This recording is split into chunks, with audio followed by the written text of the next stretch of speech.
First of all, I'll let everyone know, I went to Larbert High School. I left Larbert High School 40 years ago. 40 years ago, well, last May I was doing my hires. 40 years ago come September, or October, I was at Heriot-Watt University. Long time, 40 years, and I've gone a long way. What I'm going to tell you about is a project that I'm involved in, and it all depends on when it flies. Notice I said when, not if. That's me. I have two roles. I'm a research scientist, and I'm someone who teaches chemistry at university, at Heriot-Watt. And I'm going to be blatantly obvious and say, Heriot-Watt is the best place to learn chemistry in Scotland, according to The Guardian. I'm saying that because from August, I'm admissions tutor. And I'm blatant about getting people through the door. What I'm interested in is molecules in space. If you go back 100 years and you ask an astronomer, are we going to find molecules out there? They've been looking for atoms and seen atoms for decades. If you ask them about molecules, they would say, nah, guys and beards, shaking of heads, no molecules. Too fragile. Space is really harsh. Lots of high energy radiation is going to destroy the molecules. Big deep breath, they were proven wrong in the 1930s. When people started to look at comets, and in particular the light coming from comet tails, some of which admittedly is reflected sunlight, but other of that light is actually emission from small molecules, or rather radicals, broken up molecules. So that started people asking, how do we make molecules out there? If it is so harsh, how do we make them? What sort of environments are they made? And really, that's where we can trace back the origins of astrochemistry to. And I consider myself a laboratory astrochemist. That's someone who does laboratory experiments to try and explain where molecules come from. Or molecules come from. Does anyone recognize that object? Yes? It's Orion. It's Orion, isn't it? Yeah. It's a nice. You can sometimes see it in the sky outside in Edinburgh. I actually don't live in Edinburgh, I live in Falkirk, so it's actually the sky is clearer in Falkirk. Because there's not so much big city around it. Really diverse and colourful environment. You can just see that in your eyes. And as you probably know, astronomers use colour variations to tell us something about stars. To tell us about how hot they are. Blue stars are really hot. Red stars are cold. Tells us about the chemical composition as well. Blue stars have lots of hydrogen usually, atomic hydrogen, because they're so hot. Red stars, very rich in molecules. In fact, certain types of red stars that produce carbon, they're basically no hotter than a Bunsen flame. They produce soot. And of course we get information about their age.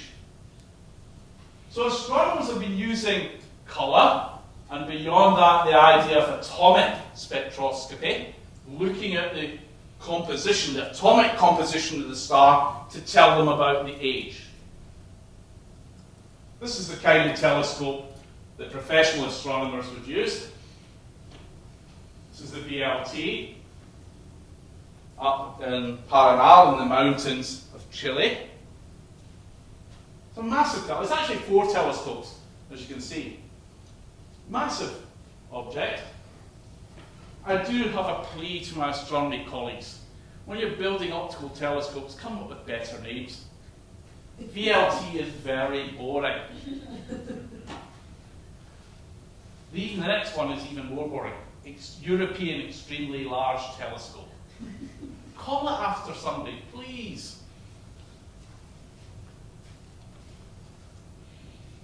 But more and more, we're turning to other types of telescope, particularly when we want to look for molecules. Optical telescopes are far from ideal when we're looking for molecules. We have to move into other ranges, to the infrared, the microwave, the millimeter wave, and the radio. I'm sure you all know about Jodrell Bank. Jodrell Bank can detect molecules. That's one of its primary goals. The telescope at the top here is called ALMA, and ALMA is basically a molecule spotter. It's been designed to look for molecules. But we can take those telescopes and put them in space. This is a telescope called Herschel, which operated in the far infrared region. Again, helps us to detect molecules. Those of you who did the Webb project will probably recognize that. That's what the Webb should eventually look like when it's flying out in space. But Webb, again, is designed to help us look for molecules. Why am I playing the molecules card? Well, by now we've actually detected over 200 different types of chemical species. From the simplest, molecular hydrogen, and the molecular hydrogen ion, H2 and H2+, to the largest molecule that's been observed in space, C70 and C60, Upminster fullerene.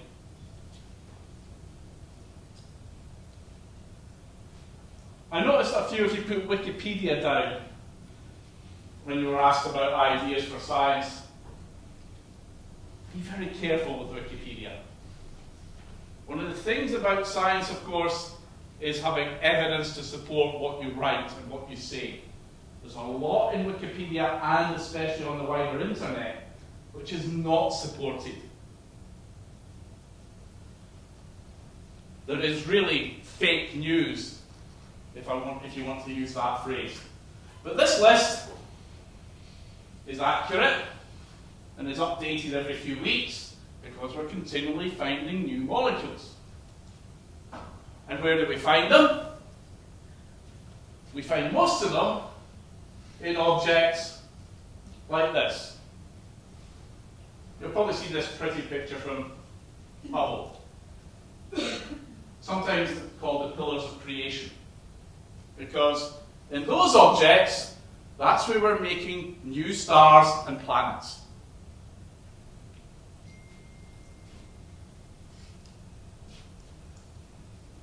Those star and planet forming regions are very, very rich in molecules. And they're rich to some extent because they're very dense. And I use the term dense in a relative manner. We're not talking as dense as the core of a star or as dense as the core of a planet. We're talking dense compared to the rest of the interstellar medium, which is empty.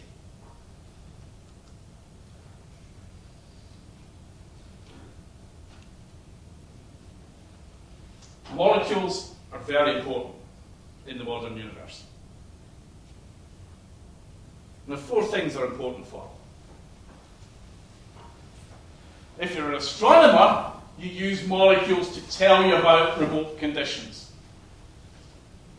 You can look at how molecules rotate and vibrate, and you can define how dense the gas those molecules are found in actually is. What temperature that gas is. So they're a probe for telling us about distant environments. Molecules are also very important for helping to form stars. Now that sounds like nonsense until you think about the process by which a star forms. You take a big clump of gas, hydrogen mainly, with just a tiny amount of molecules in it. You collapse it down, and as you collapse it down, it gets hot. And as the gas gets hotter, the atom start to move faster and faster. Eventually they'll be moving so fast that it won't collapse anymore, unless you can get that heat, that energy out. And the only way you can get the energy out is by radiating the energy out. And the molecules, the tiny fraction of molecules, the 1 part in 10,000 of molecules in that gas, provides a mechanism for radiating energy out. And it provides a mechanism for radiating energy out at very low total masses of the gas. It basically means that we can make small stars. That's really the difference between the first generation of stars straight after the Big Bang, which were supermassive, because in that gas there were no molecules. In the present day universe, we've got lots of molecules in the gas, so we can make small stars. And small stars are really important. Our own star is quite small. It's a pretty ordinary star. It's actually a pretty boring star, actually, from a chemistry standpoint. But it's got one important thing, and that's you all, sitting in the audiences. You're here. And you're here because our star is small and long-lived. And that brings us on to the fourth reason that chemistry is important. Chemistry is the foundation of biology. Astrochemistry, as we'll see, makes the initial molecules that you need to seed a planet with the potential for biology and biological evolution.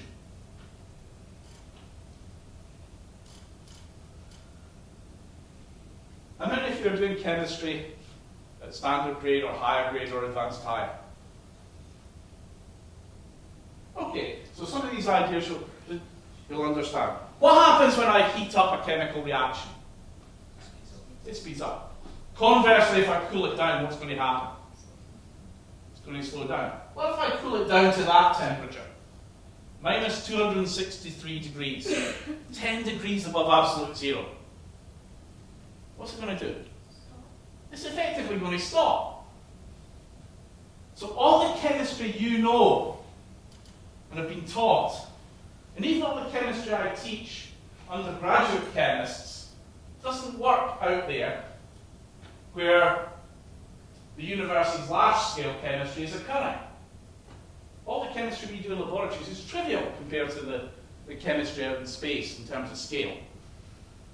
But everything we learn just doesn't work because the temperatures are too low. What we say in chemical speak is we cannot thermally activate the chemistry because there's no heat. We can't get over the barriers. There's another problem. Another way we can make reactions go faster is to increase pressure. Think about making ammonia. You can't take nitrogen and hydrogen at room temperature and make ammonia. You have to go to 400 bar at least. 400 times atmospheric pressure before you can start to make ammonia. You need the high pressures to collisionally activate chemistry. Now this graph doesn't go up to 400 bar, it only goes up to 10 bar. But most of the chemistry, again, we learn in laboratories happens up here. This is where the universe does its chemistry. 16 orders of magnitude lower in pressure. Much lower than the best pressure we can routinely get in the laboratory. That's actually one of my machines that I do my experiments in. That basically means there are no collisional activation processes. And by collisional activation means one molecule collides with another, that collision produces excited molecules which then accumulate energy until they eventually react. Can't do that. So if we can't do all the stuff we learn about at school and as undergraduate chemists, how do we get chemistry out there? Well, there is a chemistry, we do understand it. And it's got two bits. There's chemistry in the gas. I'm not going to tell you about it. There's chemistry on dust. The chemistry in the gas is tied up with reactions of charged molecules and atoms with neutral molecules. Those types of reactions, for example, proton transfer reactions and protonation reactions, are very efficient at low temperature. And have been studied actually for a long time, 50 or 60 years. I'm sure you've all noticed when you go through the airport, you get swabbed sometimes if you're unlucky. And then they'll stick it in, they'll take a little swab off your skin, off your suitcase, or in my case, off of my laptop, and they'll stick it in a machine. The machine is actually a mass spectrometer.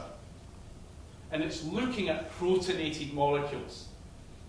And so what we're doing in the universe is basically doing the same. It's doing the same kind of chemistry as occurs in a mass spectrometer. Now you have to understand then what astronomers do and molecular astrophysicists do with chemical data. One of the important things they use it for is this is a clock. And so this is a little bit like what atmospheric chemists do. They build big chemical models involving lots and lots of reactions. People like me go off and measure how fast those reactions are and what their temperature dependence is, what the products of the reaction are. We can put all this together in computer programs, and we can crank the handle on our steam-age computers. And we get, essentially, concentration time plots for many, many species in an evolving object. My astronomy colleagues then go out and look at these objects and try to measure the concentrations. And we compare the two. And for some things it works. It works surprisingly well for some surprisingly complicated molecules. It works well for carbon monoxide, for example, which is the second most abundant molecule in the universe. Problem is, it doesn't work for the simplest molecule. It doesn't work for hydrogen. And this was realized very quickly after astronomers and molecular astrophysicists started to do this. Way back in the late 50s, early 1960s. And so they scratched their heads and wondered, what's wrong? What are we missing? And they started to realize that, okay, all of this chemistry is going on in these cold, dense environments, but these cold, dense environments are also very dusty. There's a lot of soot out there from carbon stars and stour from oxygen stars. That dust provides surfaces for chemistry to occur on. And in particular, they recognise that molecular hydrogen could be very efficiently formed on a surface at very low temperatures. The two atoms come down, they stick on the surface, they dance around until they find each other, and then they leave the surface as an H2 molecule. Oxygen and hydrogen do the same. The oxygen atom comes down, it tends to sit where it is, it's a bit lazy. Hydrogen atoms come in, dance around it, they react to form water, and the water is even lazier. It doesn't want to leave the surface at all. So what effectively happens is we've got surface chemistry. And that's what I really am interested in, trying to understand the physics and chemistry of these surface processes. Because we can simulate it in the laboratory. And we can try and close this big discrepancy, explain why 50 years ago, they couldn't get the models to work, and now we can when we build this in properly. And this cartoon sort of shows what's happening. Early on, you have just your little lump of soot or your little lump of stour. Hydrogen comes in, makes H2, disappears off into the gas phase. Oxygen atoms come in, make water which stays stuck. As the temperature gets colder, you start to condense things from the gas phase, and in particular, you condense carbon monoxide. And you start to see ice growing on this little lump of soot or stour. Eventually, you end up with something that's essentially a solid core with an icy mantle. It's what, when I was growing up, was called a snowball, or a Scottish snowball, a brick with a layer of ice around it. Now, that's an interesting point because you've got very simple molecules: water, ammonia, methane, CO, maybe a little bit of CO2, in an environment that's exposed to radiation, to cosmic rays, but also to ultraviolet light. And this is essentially a chemical nanofactory. We can take a mixture like that in the laboratory and we can irradiate it. And what does it turn into? Well, it goes through several stages. First of all, you start to make more complex molecules. You make methanol, you make formaldehyde, you can make methylamine. But if you keep going on and on and on, you actually start to make amino acids. Do you know what amino acids are? Can you remember? They're the building blocks of proteins. You can make the purines, the pyrimidines. You might not know what those are, but you've heard of DNA and RNA, yes?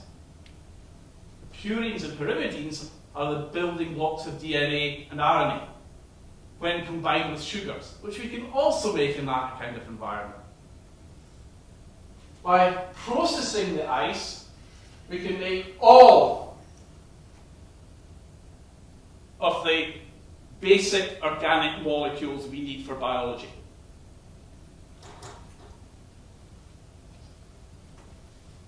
How do we then detect those molecules?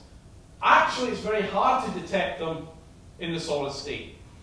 Solid state spectroscopy is very, very poor in terms of its ability to distinguish molecules. It's very good when looking at very simple molecules.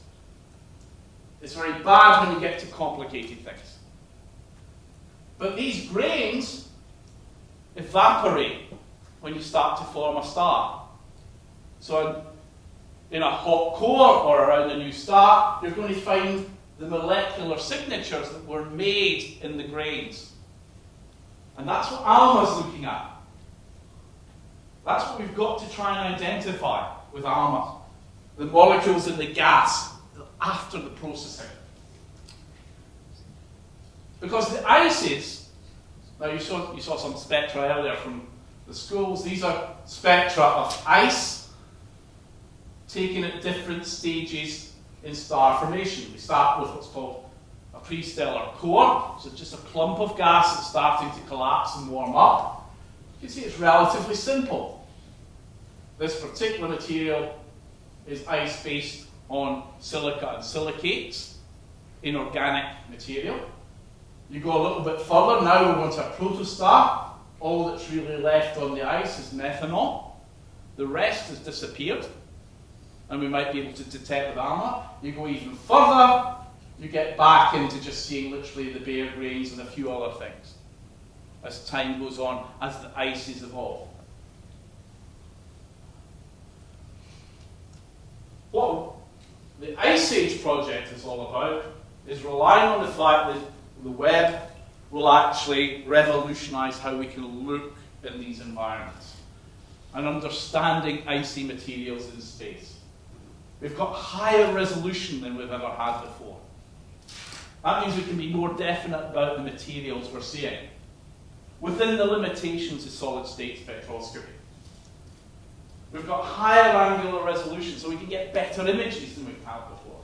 And we've got higher sensitivity, so we can look at weaker sources. Ice Age is a 25-member global consortium. It's European-based. It's run out of the University of Amsterdam. There are 6 British members. The 6 British members are actually all lab astrochemists, because we're very strong in astrochemistry in the UK. No, I'm correct. There is one astronomer from UCL. That's the primary object we're interested in. The reason, it's probably an object you've never heard of, the reason I've chosen it is because we can see material at different stages. And we want to try and understand the evolution of ice on the scale of an object like this, across it in different directions. Relying on the fact that there are behind this object and embedded in the object stars at different stages of their evolution already. The object itself is 160 parsecs away. Correct me if I'm wrong, I think that's somewhere of the order of 10 million times the distance between the Earth and the Sun. So it's a way, way, way, way. You could argue I should know how far it is in kilometres, I couldn't be bothered to check. But that's the object, and what we're going to use the angular resolution of Webb to look across this object in different directions, get spectra out, look at the nature of the ices. The particular instruments we're going to use the camera and the spectroscopy. And it's really all about filling out that picture. How do the ices evolve with time? And trying to fit that to what we know from the laboratory. In particular, trying to pick out complicated organic molecules. And I have to be honest, my astronomy colleagues think methanol is a complicated organic molecule. I think benzene's a complicated organic molecule. But my organic colleagues at Herrick Watt and in any other university would say I'm laughing. Benzene's an easy, simple molecule. Why do we want to do that?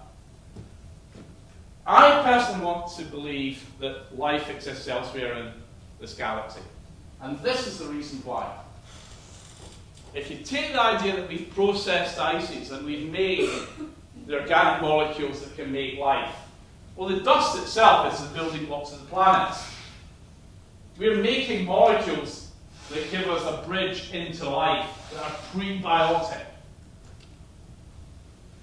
These dust grains and ices are incorporated into comets.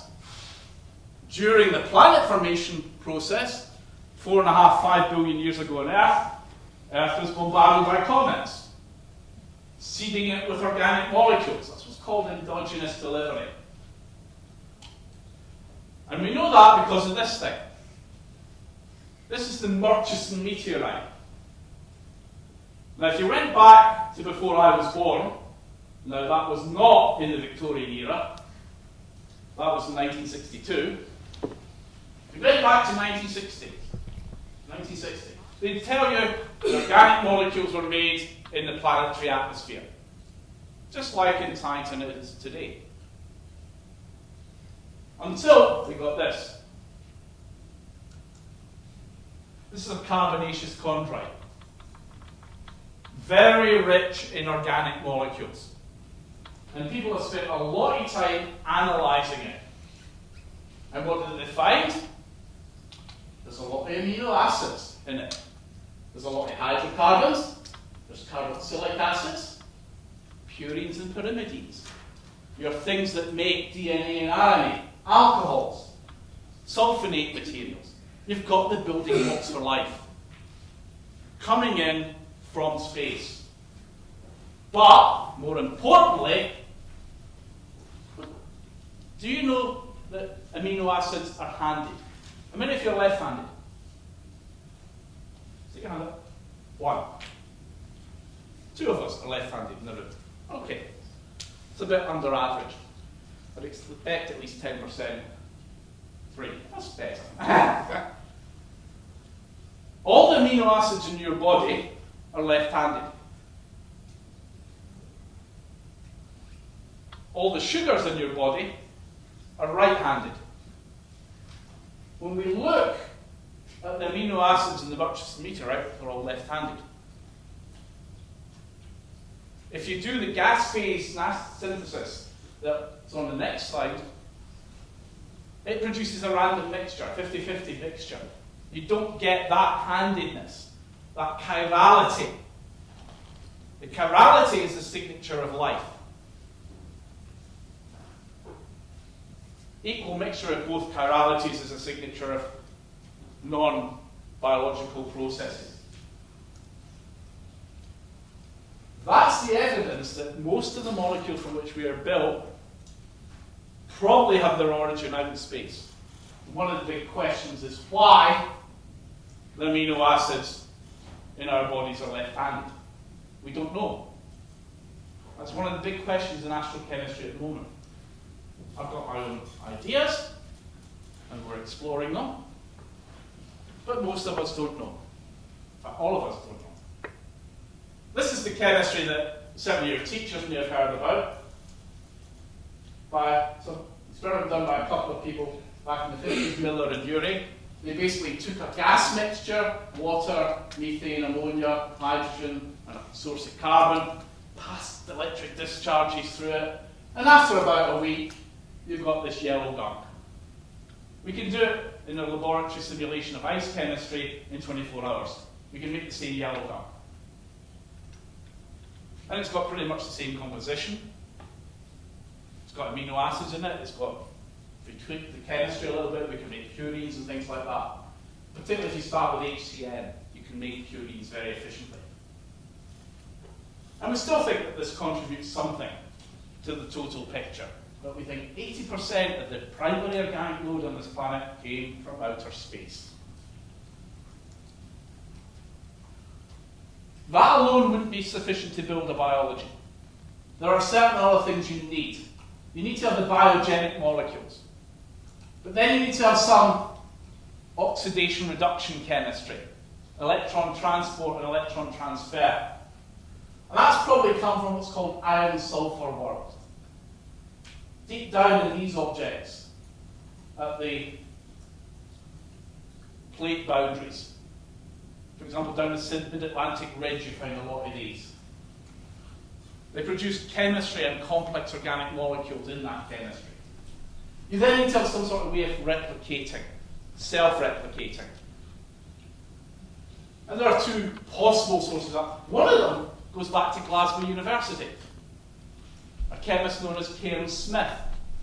And that's the fact that clays contemplate molecular growth.